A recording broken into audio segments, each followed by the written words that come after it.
Our next and final speaker is Jennifer Guthrie, principal at Gustafson Guthrie Nichols in Seattle, landscape architecture firm. Jennifer.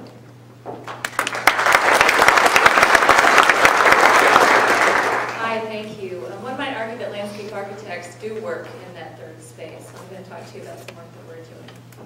In particular, I'm going to focus on some work that we're doing at the University of Washington. The university is building a number of student housing projects in the West Campus area and bringing in 2,500 new residences to that area. So the topic of community is forefront in our conversations.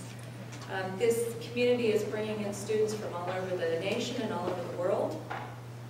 To do that, we've looked at kind of two ways of doing that, or at least I'm bringing two ways of doing it to this conversation today.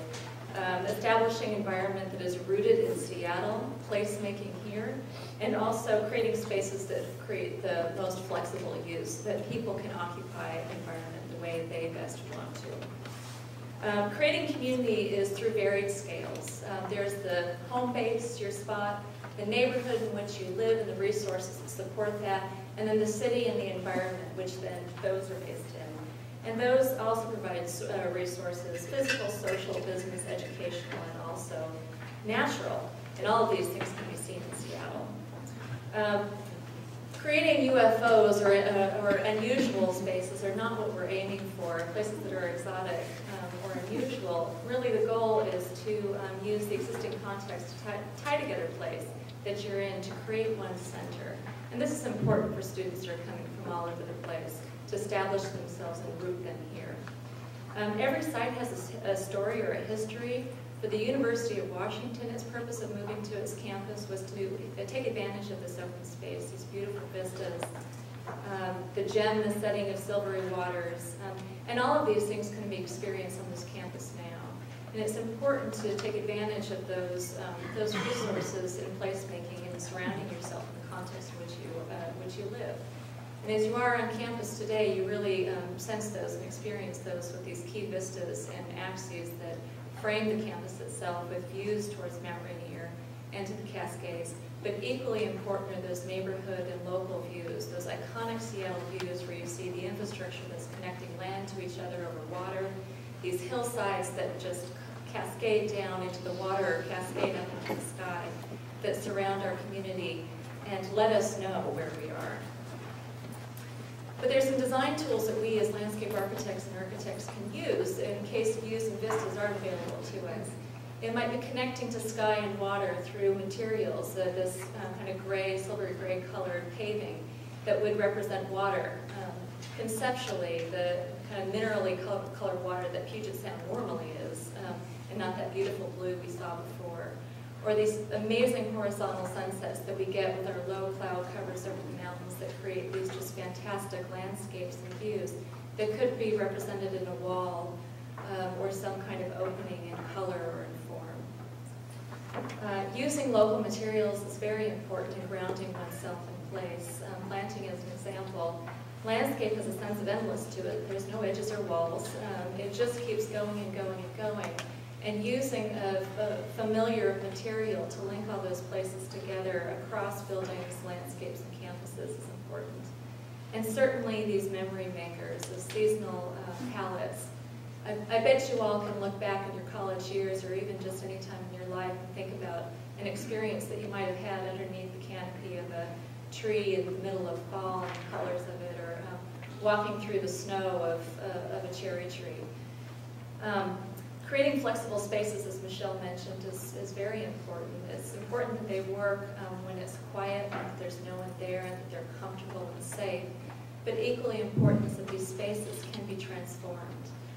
Transformed in a way that allows you to animate them with a variety of different program elements. This is the Opera House in Seattle, which many of you might be familiar with, where color and light can take a place and change it to a different environment. It could be a dance, it could be a concert, a market, or any other kind of venue. But there are some spaces that should be programmed and other spaces that should be taken over and transformed and not programmed. And these are the activities that happen in our lives that you just, you love to see that these are things that are unplanned for. And I bet you that these are the experiences that get us all to give to our alma maters because they are such great memory makers.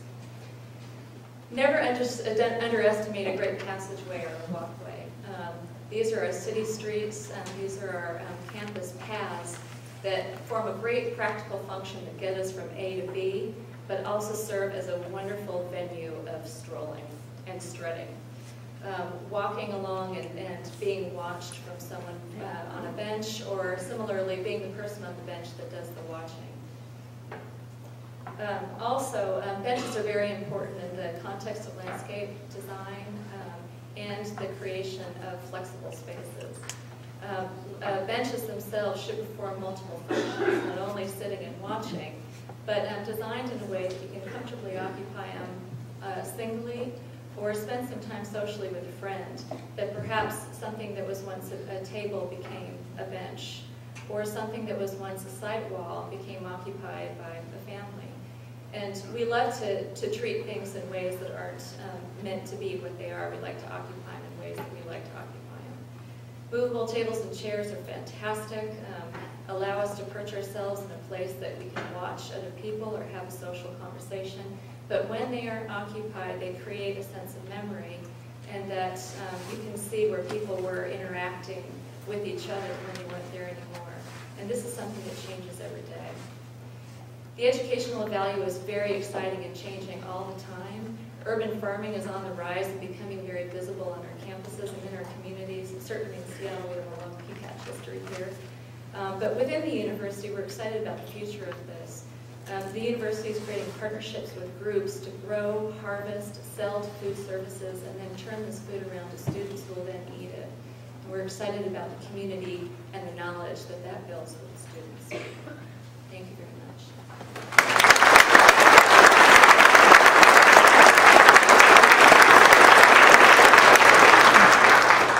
Thanks, Jennifer. And I want to take a moment here to give every one of our participants one last round of applause.